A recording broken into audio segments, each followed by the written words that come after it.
Stardew Valley is not a comfort game, neither is Minecraft, Raft, or even Animal Crossing. And wait before you click off, because yes, these games are generally considered comfort games. And I bet comfort game is somehow listed on Stardew Valley's Wikipedia, but they aren't always comfortable. My first experience with Stardew Valley wasn't comfy at all. I opened the game, skipped through the intro, and got to my farm expecting to rise a farming empire, only to look around and think, where the hell do I farm? I wandered around looking for what to do, but then I got lost and quit the game.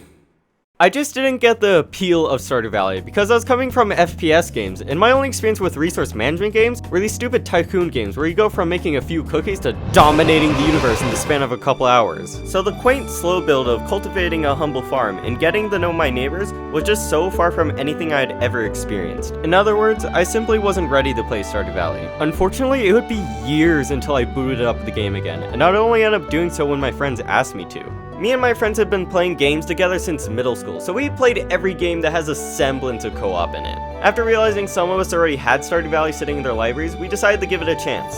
In the game, we divided ourselves into farming, fishing, and mining. I became the miner because it was the only part of the game that had an ounce of combat. But while mining, eventually I'd run out of energy, normally before the day ended, so I'd end up just exploring and talking to the villagers.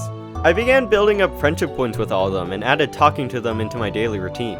It was nice learning all of their personalities and getting glimpses into their lives. But I still didn't really get Stardew Valley until one rainy day I would trigger this cutscene.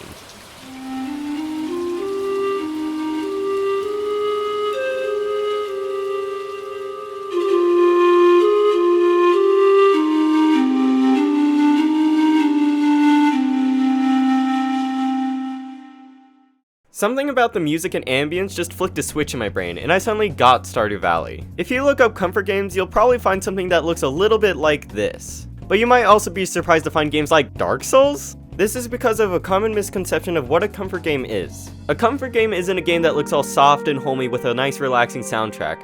It's a game that makes you feel, well, comfortable. Yes, these cozy games are easy to get comfortable with, but like me in Stardew Valley, it's not always the case. For me, my comfort game was getting over it with Bennett Foddy. Yes, the game that was known for making YouTubers chuck things across the room. That was my comfort game. I had gotten it while it was popular, and it took me 40 hours to beat it for the first time. I rage quit many times. It took a long time, but after a lot of falls, I finally beat the game. But I also realized there was another achievement.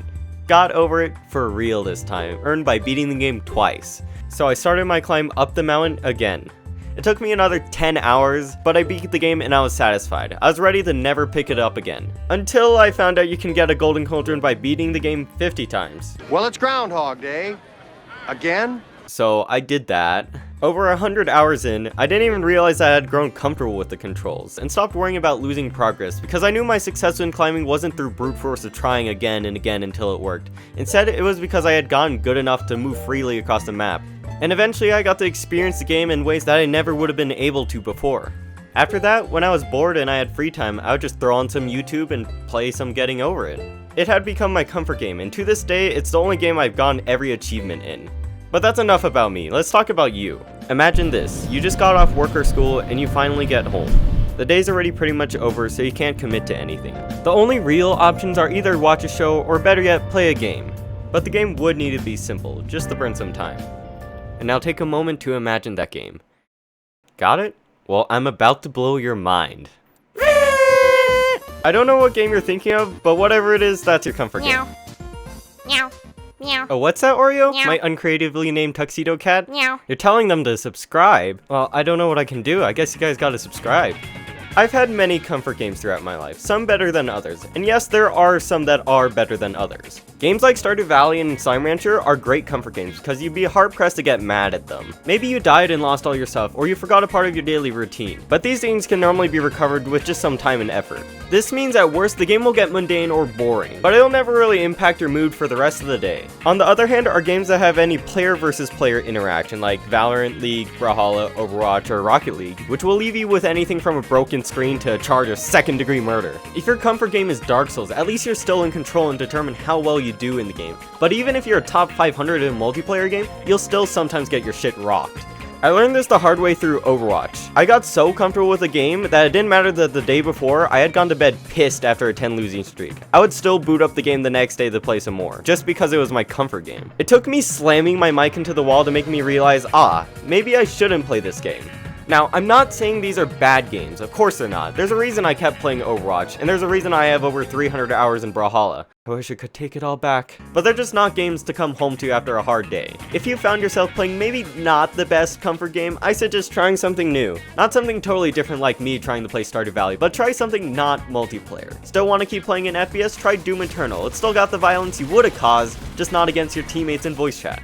If you play League, I don't know, you can rewatch Arcane, I guess it'd be more fun. I say all that, but at the same time, I've been getting into Marvel Rivals, which I have a feeling like I'll be getting mad at. It turns out while making this video, I accidentally made a why video games aren't fun anymore video too. I hear a lot of people talk about video games not being fun anymore, but I think that's just because they've gotten too used to their comfort games. It doesn't matter whether it was the most rage-inducing game or the most relaxing cozy game, eventually you'll get bored if you play it long enough. That's why there's so many people that get introduced to gaming through Stardew Valley or similar games, only to get bored of it and stop playing games altogether. If you're someone who's been getting bored of cozy single-player games, I recommend grabbing some friends and playing a multiplayer game. You'll probably be bad at it, but at least you'll have people to laugh with. And if you don't have friends, then you should get some. Instead of sitting on the couch like a loser. You know what? Screw this guy. I have friends. You're my friend, right, Oreo? Oreo?